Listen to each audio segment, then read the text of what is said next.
first thing I'd want to know really, in your mind, what are the situations, conditions, the environments within UK communities that might lend themselves to establishing a safe injecting facility? The purpose of an injection facility is, first of all, to meet the target group. And this is a group of people who is forgotten in society. They're in the shadows of society often as not. They're not engaged in healthcare. They're often in harm's way. And they've been excluded from a number of different avenues of society that we take for granted. There are people who are often not welcome in restaurants, they're not welcome in community centers, they're not welcome in banks, dental clinics, even emergency rooms. So the first purpose of an injection facility, and the first of ours, is to reach a group who's forgotten and to bring them into the doorway of humanity. The second, more biomedical purpose of an injection facility is to reduce dangerous injection practices, meaning the sharing of syringes, and in so doing impact hepatitis C and HIV and the spread of infectious diseases. The third biomedical, or essentially a purpose of an injection facility, is to reduce overdose deaths, preventable overdose deaths. We've had hundreds of overdose events at the injection facility, and knock on wood, we've never had a person die. Sometimes people ask, well, how many lives have you saved? And I'm never sure how to answer that because we don't really know. It's a forbidden experiment. But as cliche as it may seem or sentimental, how many is enough? One.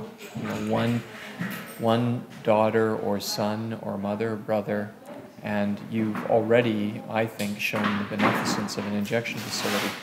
Some of the less obvious outcome measures of an injection facility are our injection facility increases people's referral to detox, it increases people's referral to treatment, it also increases their retention in detox, retention in treatment, so that not only are they being referred more frequently, they're doing better in treatment and in detox.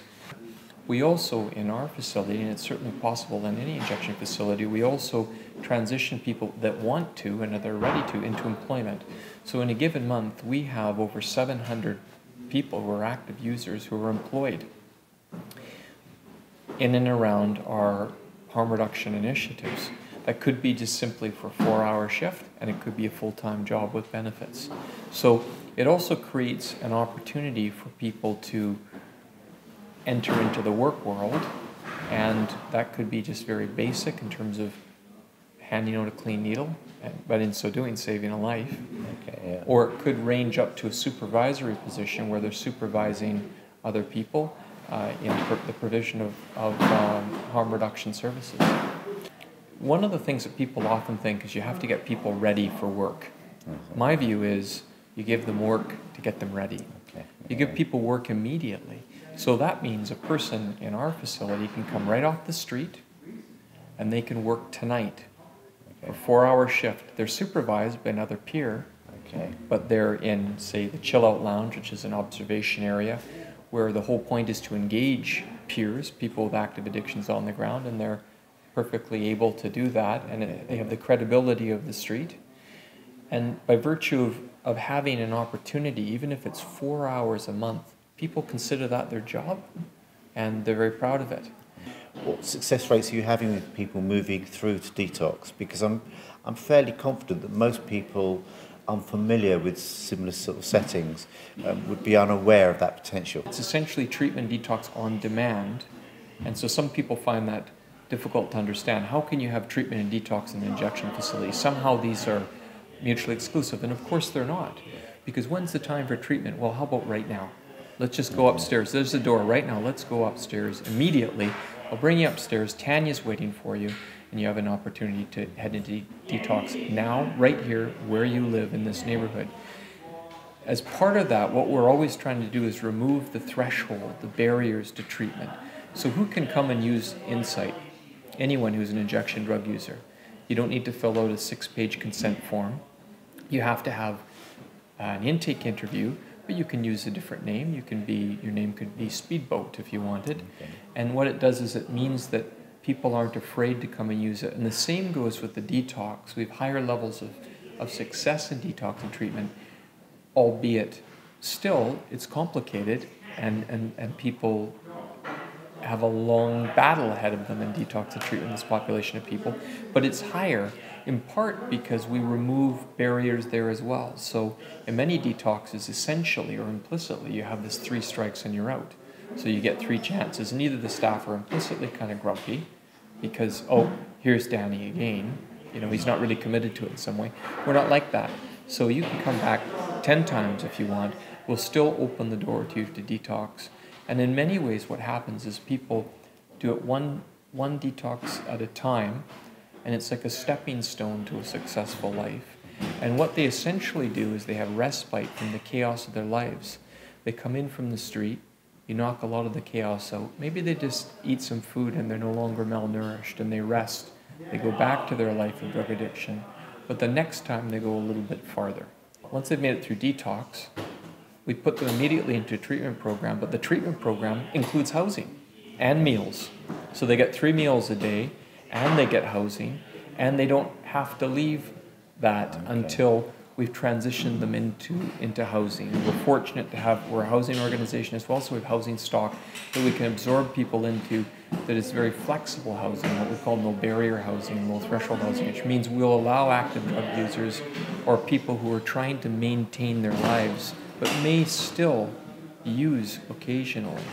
So all of these are innovations in trying to build programs for the population that's there, not the ones that we want to be there, but the ones that really are there, that have the real needs. That's how you have more success with detox and treatment. So the way you describe that's useful. So rather than the sometimes polarised debate that's occurring in the UK now, because of politicised perspectives, where you're either recovering or you're not doing anything useful. What you're suggesting here, from your experience, by offering a kind of core street-based, readily accessed harm reduction intervention, safe injecting facilities, you're increasing people's opportunities to move away from poor injecting practice and ultimately, if they choose, if in the right place, move away into a treatment kind of program. That's correct. I'd like to go one step further, though, and that is that we need to find more complicated ways of evaluating success, okay? So take, for example, pharmaceutically assisted therapy like methadone. Sometimes people want to move a patient into methadone and make the case that they're either on or they're off, sort of how high is the chalk line. But truthfully, imagine the scenario. You're a person who's incredibly wounded. You're involved in the survival sex trade. You're street entrenched. You're suffering, you're malnourished, you're in poor housing, you're disconnected socially at every level, you're a social leper, okay?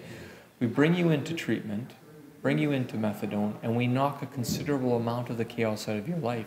Still, occasionally you may chip away, you may use a little bit, but if we step back and evaluate it more in a more sophisticated manner, we can see, but he's no longer involved in the survival sex trade, and he's got decent housing now, and you can see successes, and a clinician who's really working with that person and knows their story and knows their situation, or a housing or healthcare worker, can see that there are more sophisticated ways of measuring success, which are not simply off or on drugs, but it's where we can see their islands of brilliance as well as their reservoirs of weakness. Now, treatment and harm reduction go hand in hand. Preventing someone from dying, presumably, is part of prevention.